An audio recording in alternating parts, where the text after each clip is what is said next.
This is Dr. Nali Ramya. I'm ENT and head and neck surgeon జిప్మా. ఇవాళ మనం discuss చేసుకోబోతున్న topic మీకు ఎప్పుడైనా headache లైఫ్లో వచ్చి ఉంటే ఎప్పుడైనా ఇది మీరు ఫేస్ చేసే ఉండుంటారు. ఏంటంటే మోస్ట్ కామన్గానే వచ్చేది ఇది ఏంటంటే సైనసైటిస్. అసలు సైనసైటిస్ అంటే ఏంటి? మనం ఎప్పుడు మనకు తెలిసిందే సైనస్ అంటే ఫేస్లోని మనం ఇలా ఫేస్ కట్ చేస్తే ఇక్కడ ఖాళీ స్పేసెస్ ఉంటాయి ఫేస్లోని. ఈ స్పేసెస్ పేరు సైనసెస్ అంటారు. అంటే బాడీలో ఎక్కడైనా సైనస్ అనే వర్డ్ వినిపించిందంటే స్పేస్ అని ఇండికేషన్ అనమాట. అలాగే మన ఫేస్లో కూడా కొన్ని స్పేసెస్ ఉంటాయి. ఎక్కడో స్పేసు, ఎక్కడో స్పేసు, లోపల బ్రెయిన్ పక్కన ఒక స్పేసు, అలా ఉంటాయి అన్నమాట. ఒక్కొక్కటి ఒక్కొక్క పేరు ఇచ్చారన్నమాట. ఫ్రాంటల్ సైనస్ అనేది, ఇథమాయిడ్ సైనస్ అనేది, మ్యాక్యులరీ సైనస్ అనేది, లోపల బ్రెయిన్ పక్కన ఉండేది స్పినాయిడల్ సైనసెస్ అంటారు అన్నమాట. ఈ స్పేసెస్ ఏం చేస్తుంది అంటే మనకి బ్రెయిన్ యొక్క హెడ్ వెంటిలేషన్ అవ్వడానికి అండ్ సెక్రీషన్స్ ఏమైనా ఉంటే మొత్తం రెస్పిరేషన్కి యూజ్ అవుతుంది అనమాట. మొత్తం అంతా మాయిశ్చర్గా ఉంచి ఈ ఎయిర్ కరెంట్స్ లోపలికి వెళ్తున్నప్పుడు డ్రై అవ్వకుండా చూపిస్తూ, ఈ జమ్స్ ఏమైనా వెళ్తుంటే వాటిని ఇమ్యూనోగ్లోబులిన్స్తో చంపేస్తూ ఇలాంటి చాలా ఫంక్షన్స్ ఉన్నాయి. అండ్ ఈ బుర్ర, ఇంత పెద్ద బుర్ర ఇంత చిన్న మెడ మీద నించోడానికి కూడా కారణం ఏంటంటే ఈ యొక్క సైనసెస్సే. మరి ఇలాంటి ఇంపార్టెంట్ సైనసెస్కి మరి ఇన్ఫెక్షన్ వస్తే దాన్ని సైనసైటిస్ అంటాం అన్నమాట. సో ఈ యొక్క సైనస్కి ఇన్ఫెక్షన్ ఎలా రావచ్చు? మోస్ట్ కామన్గా ఏంటంటే బ్యాక్టీరియల్, వైరస్ ఇన్ఫెక్షను, ఇవి మోస్ట్ కామన్ అండి. ఎవరికైనా వచ్చే ఉంటాయి bacterial and viral infections common అనమాట. కానీ కొంతమందికి ఇమ్యూనిటీ డౌన్ అయిపోయినప్పుడు మీరు గమనించే ఉంటారు, కోవిడ్ పీరియడ్లో చాలామందికి ఇమ్యూనిటీ డౌన్ అయిపోయింది. ఆ టైంలోని చాలామందికి ఫంగల్ సైనసైటిస్ వచ్చింది. సో మ్యూకర్మైకోసిస్ అని. సో అలాగా డిఫరెంట్ వేస్లోని కామన్ ఫ్లూ వచ్చిందనుకోండి, ఏంటంటే కామన్ కోల్డ్, అది బ్యాక్టీరియా వైరల్ అవ్వచ్చు, అది మోస్ట్లీ వైరల్ అవుతుంది. ఒక్కొక్కసారి ఏంటంటే బ్యాక్టీరియల్ ఇన్ఫెక్షన్స్ రావచ్చు. ఎలా వస్తాయి అంటే ఈ యొక్క సైనస్ ఓపెనింగ్ అంటూ ఉంటుంది చూసారా, ఇదంతా ఫుల్ క్యావిటీలా ఉంటుంది. ఈ క్యావిటీ నుంచి ఒక చిన్న ఓపెనింగ్ ఇలా ముక్కులోకి వస్తుంది అనమాట. ఈ ముక్కులో ఉన్నది ఏంటంటే ఈ పార్టు ఒకసారి బ్లాక్ అయిపోయింది అనుకోండి, అప్పుడు ఇక్కడ ఉన్న సెక్రీషన్స్ అంతా నిండిపోతాయి. నిండిపోయినప్పుడు ఏంటి, ఒక గ్లాసులోని వాటర్ పెట్టి బయట ఉంచారనుకోండి ఒక 2-3 రోజులు, దాంట్లో బ్యాక్టీరియా పట్టేస్తుంది కదా. అలాగే మన దానికి కూడా ఇలాగ ఉంటే మనకి బ్యాక్టీరియా పట్టేసి ఇన్ఫెక్షన్ స్టార్ట్ అవుతుంది అనమాట. ఈ ఇన్ఫెక్షన్ స్టార్ట్ అవడం వల్లే ఇవన్నీ ప్రాబ్లమ్స్ వచ్చేది. ఈవెన్ హెడేక్ అయినా, సైనసైటిస్కి అట్లా హెడేక్ అయినా, ఈ యొక్క పెయిన్ అయినా, ఇలాంటివి దీనివల్ల వస్తుంది అనమాట. సో ఇదంతా వెంటిలేటెడ్గా ఉంచి నీట్గా ఉంచుకోవడమే మెయిన్ ఇంపార్టెంట్. సో ఇది ఆటోమేటిక్గా మన సైనస్లోని సెల్స్ ఉంటాయండి, ఒక చిన్ని సెల్స్, దానికి హెయిర్ ఉంటుంది అన్నమాట. ఇదంతా పుష్ చేసేస్తూ ఉంటుంది ముక్కులోకి. సో మనం మార్నింగ్ లేసినప్పటికీ డ్రైన్ అయిపోతూ ఉంటుంది, ఒక గంటలో డ్రైన్ అయిపోతుంది ముక్కులో ఉన్న చీవుడు అంతా గొంతులోకైనా వెళ్ళిపోవడం. అది కానీ ఎక్కువ తుమ్ములు రావు. ఎక్కువగా తుమ్ములు వచ్చేది వేరు, అలర్జిక్ రైనైటిస్ అంటాం. కానీ ఏవైనా ఉంటే సెక్రీషన్స్ మొత్తం అంతా బయటికి డ్రైన్ ఆ ఫంక్షనే అది యాక్చువల్లీ డ్రైన్ అయిపోతూ ఉంటుంది. సో ఒక్కోసారి డ్రైన్ అవ్వకుండా ఇది బ్లాక్ అయిపోయింది అనుకోండి, అప్పుడు సైనసైటిస్ అంటూ వస్తుంది అనమాట. ఈ సైనసైటిస్ ఒక్కొక్కసారి ఏంటంటే ఒక 4 వారాల్లో ఉండొచ్చు, 4 నుంచి 12 వారాలు అలాగా పెట్టారన్నమాట. ఏంటంటే 4 వారాల్లో ఉన్నదంటే అక్యూట్ అని, అంటే తగ్గిపోతుందండి, చాలా చిన్న ఎపిసోడే మీకు తగ్గిపోతుంది. ఒక 4 వారాల వరకు ఈ ఎపిసోడ్స్ లాస్ట్ అయ్యాయి అంటే. ఒక్కోసారి అంటే 2 వారాల నుంచి 4 వారాల నుంచి 12 వారాల వరకు ఉంటూ ఉంటుంది. ఒక్కోసారి 12 వారాలు దాటియచ్చు. ఈ 12 వారాలు దాటేసింది అనుకోండి, మీకు ఎప్పటి నుంచో సఫర్ అవుతున్నారు, మీకు మేము సీరియస్గానే చూసుకుంటాం అన్నమాట. కానీ మోస్ట్లీ 4 వారాల్లో వచ్చింది అనుకోండి, మోస్ట్లీ తగ్గిపోతుంది. కానీ రికరెంట్ సైనసైటిస్ అంటాం. రికరెంట్ అంటే ఏంటంటే మీకు ప్రతిసారి వచ్చేస్తూ ఉంటుంది, సంవత్సరానికి 4 సార్లు వస్తుంది. అది వచ్చే ప్రతి గ్యాప్లోని ఒక 2 వారాల గ్యాప్ ఉంటుంది అన్నమాట. ఆ గ్యాప్ అలా ఉండి 4 టైమ్స్ కన్నా ఎక్కువ వస్తుంది ఒక సంవత్సరంలో అంటే ఇది మీరు క్రానిక్, మీరు కంపల్సరీ ట్రీట్మెంట్ గట్టిగానే చేయించుకోవాల్సి వస్తుంది.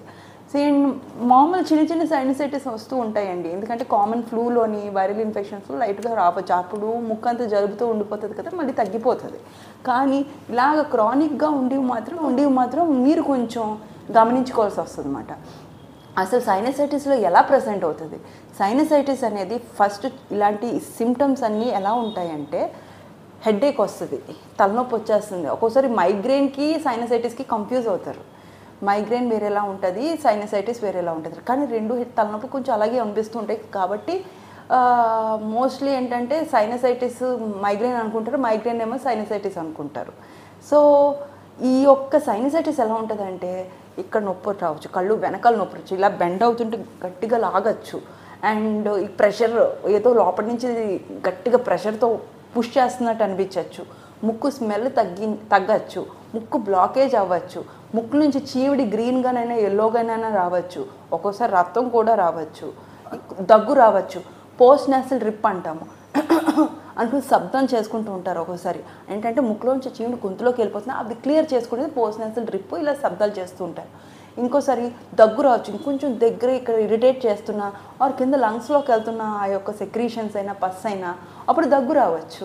సో ఇవన్నీ ఉన్నాయి. ఒక్కోసారి బ్యాడ్ స్మెల్ వస్తూ ఉంటుంది అన్నమాట, లైక్ చాలా ఫౌల్ స్మెల్ వస్తూ ఉంటుంది. సో ఇవన్నీ వెరీ ఇంపార్టెంట్. అంటే ఈ అన్ని సిమ్టమ్స్ మీకు ఉన్నాయా లేదా అనుకుంటూ చూడాలి. ఒకవేళ ఉన్నాయి అంటే అన్నీ ఉండాల్సిన అవసరం లేదండి, ఒక 2-3 ఉంటే కోరిలేట్ చేస్తారన్నమాట డాక్టర్. మీకు అన్నీ ఉండాల్సిన అవసరం లేదు. ఒక్కోసారి సైనసైటిస్ ఉట్టి హెడ్ఏక్తో ప్రజెంట్ అవ్వచ్చు, ఒక్కోసారి సైనసైటిస్ ఉట్టి ముక్కు బ్లాక్తో ప్రజెంట్ అవ్వచ్చు, ఒక్కొక్కసారి సైనసైటిస్ దగ్గుతోనే ఇలాగ అనుకుంటూ ఉంటారు పోస్ట్ నేసల్ డ్రిప్ అని, అలాగైనా ప్రజెంట్ అవ్వచ్చు, ఓ ఉట్టి దగ్గుతోనైనా ప్రజెంట్ అవ్వచ్చు. సో అన్నీ ఉండాల్సిన అవసరం లేదు. సో ఇది అయిపోయింది. మనం ఫైండ్ అవుట్ చేసాం సైనసైటిస్కి ఏంటి ఎలాగ ట్రీట్మెంట్ చేసుకోవచ్చు. మోస్ట్ ఆఫ్ ద సైనసైటిస్ ఏంటంటే క్యూర్ అయిపోతాయి, అంటే మెడికల్ మేనేజ్మెంట్తో క్యూర్ అయిపోతాయి. ట్రిగరింగ్ ఫ్యాక్టర్స్ అనేవి కనుక్కుంటే ఈ యొక్క ట్రీట్మెంట్ క్లియర్ అయిపోతుంది. చూసుకుంటే అది క్లియర్ అయిపోతుంది అనమాట. ఏంటంటే ఇది మోస్ట్లీ ఇమ్యూనిటీ తక్కువైన వాళ్ళలో ఉంటుంది అనమాట. నార్మల్గా వచ్చేది ఏంటంటే ఈ యొక్క వైరల్ ఇన్ఫెక్షన్స్ కామన్ ఫ్లూ వచ్చినప్పుడు వస్తూ ఉంటుంది. ఏంటంటే bacteria haemophilus influenza virus and pneumonia cause చేసే బ్యాక్టీరియా ఈ లంగ్సే కాదండి సైనసైటిస్ని కూడా కాజ్ చేయొచ్చు. ఒక్కోసారి ఏంటంటే ఎలర్జీలు ఎక్కువగా ఉన్నప్పుడు తుమ్ముతూ ఉంటారు అన్నమాట, సైనసైటిస్ రావచ్చు ఎలర్జీస్ వల్ల. ఒక్కోసారి ఎక్కువ ఎలర్జీ ఉన్నప్పుడు ఇక్కడ పాలిప్స్ అనేవి బొడుపుల్లో పెరుగుతాయి అన్నమాట ముక్కులోని, ఈ సైనస్లో ముక్కులోని పెరుగుతాయి అన్నమాట. అవి కూడా కాజ్ చేయొచ్చు అన్నమాట ఏంటంటే ఈ యొక్క సైనసైటిస్ని. సో ఇన్ని కాజెస్. ఒకసారి ముక్కు వంకరగా ఉండొచ్చు, మోస్ట్ ఆఫ్ ద పీపుల్ వంకరగా ఉంటుంది, కానీ అందరికీ ప్రాబ్లం వస్తుందని కాదు, కొంతమందికి ఈ యొక్క సైనసైటిస్ అగ్రవేట్ అవుతుంది అనమాట. ఎందుకంటే ముక్కు బాగా బెండ్ అయిపోయింది అనుకోండి, ఈ యొక్క ఓపెనింగ్ బ్లాక్ అయిపోతుంది అనమాట. సో ఇవన్నీ కండిషన్స్ ఉన్నప్పుడు ఏంటంటే సైనసైటిస్ ఎక్కువ ప్రీడిస్పోజ్డ్. అంటే మేము చూస్తామన్నమాట అసలు దేనివల్ల సైనసైటిస్ మీకు వస్తుంది అని చూసిన తర్వాతే ఓకే ఇది ఒక ట్రీట్మెంట్ చేస్తే ఇది ప్రివెంట్ అవుతుంది. వన్ ఆఫ్ ద కండిషన్స్ చెప్పాలండి యాక్చువల్లీ సైనసైటిస్. ఒక పేషెంట్ వచ్చారన్నమాట, ఉట్టి దగ్గు, ఓన్లీ హెడ్ఏక్ లేదు. సైనసైటిస్ అంటే ఉట్టి హెడ్ఏకే ప్రజెంట్ అవ్వాల్సిన అవసరం లేదు, ఉట్టి దగ్గే కంటిన్యూస్గా 1 month నుంచి దగ్గు. సో ఎంత ట్యాబ్లెట్స్ వాడినా కాఫ్ సిరప్స్ వాడినా తగ్గట్లేదు. సో మామూలుగా ఒకసారి ఎందుకు దగ్గు వస్తుందని ఎండోస్కోప్ పెట్టి చూసిన తర్వాత పెద్ద టిష్యూ లోపల ఎక్స్ట్రా గ్రోత్ అనమాట, పాలిప్ అంటారు, ఇంత పెద్దది ఉంది. దానివల్ల ఏమవుతుందంటే సెక్రీషన్స్ అంతా గొంతులోకి వెళ్ళిపోతుంది. ముక్కు బ్లాకేజ్ కూడా లేదు, ఆవిడకి ఆ సిమ్టమ్ కూడా లేదు, ఓన్లీ దగ్గే. అప్పుడు సిటీ స్కాన్ చేసి చూస్తే మొత్తం సైనస్ అంతా పాలిప్తో నిండిపోయి ఉంది. సో మీకు ఏమైనా హెడ్ఏక్ ఉన్నదా అని అడిగాం, లేదు. ఏమైనా బ్లీడింగ్ వస్తుందా అంటే లేదు. ఏమైనా స్మెల్ తగ్గిందా అంటే లేదు. ఏమైనా బ్లాకేజ్ సెన్సేషన్ ఉందా అంటే ఓన్లీ దగ్గుతూనే వచ్చారు. అది సైనసైటిస్ లో కూడా రావచ్చు. ఎందుకంటే ఈ యొక్క ఇన్ఫెక్షన్ వచ్చేసినప్పుడు ఇది ఒక ప్రాబ్లమ్స్ వస్తాయి అన్నమాట. ఈ యొక్క సైనస్ ఈ ఇన్ఫెక్షన్ వచ్చినప్పుడైనా పాలిప్ వల్ల ఇవన్నీ వచ్చినాయంటే ఉట్టి హెడ్ఏకే రావాల్సిన అవసరం లేదు, వేరే సిమ్టమ్స్ వచ్చినా కూడా మేము సైనసైటిస్ లాగే చూస్తాం అన్నమాట. సో ఇదేంటంటే ఇదంతా ప్రెషర్. ఒక్కోసారి మీరు ఎలాగా డయాగ్నోస్ చేసుకోగలరు ఇంట్లోని అంటే మీరు ఇక్కడ నొక్కి చూడండి, ఇలా నొక్కి చూస్తుంటే ఇక్కడ ఏమైనా నొప్పి వస్తుందా, ఇక్కడ నొక్కి చూడండి ఇక్కడ ఏమైనా నొప్పి వస్తుందా, మీకు ఏమైనా పళ్ళు లాగుతున్నాయా, ఈ తలనొప్పి వస్తుందా, ఈ ప్రెషర్ పెడుతున్నప్పుడు ఇక్కడంతా నొప్పిగా ఉన్నదనుకోండి, ఇలా నొక్కుతున్నప్పుడు సైనస్, ఇక్కడేమో మ్యాక్సిలరీ సైనస్ అని ఉంటుంది అన్నమాట.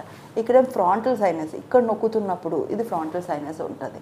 సో ఈ థైరాయిడ్ సైనస్ అంటే ఇక్కడ నొక్కుతున్నప్పుడు నొప్పిగా ఉంటుంది. సో ఇలా నొక్కుతున్నప్పుడు మీకు నొప్పిగా ఉన్నదనుకోండి, కంపల్సరీ మీరు సైనసైటిస్ ఉన్నది అని ఇండికేషన్ అన్నమాట. సో మీ యొక్క సైనస్లో ఇన్ఫెక్షన్ ఉన్నది అని ట్రీట్ చేస్తాం.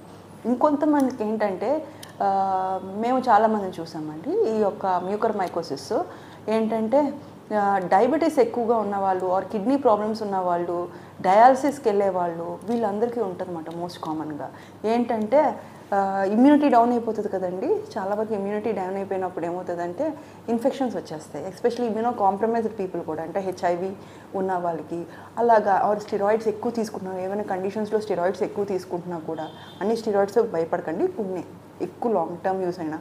సో ఆ యొక్క కండిషన్స్లో అయితే మళ్ళీ ఇన్ఫెక్షన్ రావచ్చు. అప్పుడు ఏంటంటే ఫంగల్ సైనసైటిస్ అనేది రావచ్చు అన్నమాట. ఈ ఫంగల్ సైనసైటిస్ ఏంటంటే ఈ బ్యాక్టీరియల్ ఇది కాకుండా ఫంగస్ పెరుగుతుంది అనమాట. ఈ మ్యూకర్మైకోసిస్ అలాగే మ్యూకర్మైకోసిస్లో చాలా ఫంగసెస్ ఉన్నాయి, కానీ ఈ మ్యూకర్మైకోసిస్ మోస్ట్ కామన్గా చూస్తాం అన్నమాట. ఇదేంటంటే ఈ ఫంగస్ తినేస్తూ ఉంటుంది ముక్కులోక, లోపలంతా నల్ల పెచ్చుల్లా ఉంటాయి. ఈ నల్ల పెచ్చుల్లా ఉన్నందువల్ల ఏమవుతుందంటే అక్కడ స్మెల్ తగ్గిపోవచ్చు, అక్కడున్న స్కిన్ అంతా నెక్రోటిక్, సో అదంతా తీసేయాల్సి వస్తుంది. ఇదంటే కొంచెం డిస్ట్రక్టివ్ ఫంగై అన్నమాట.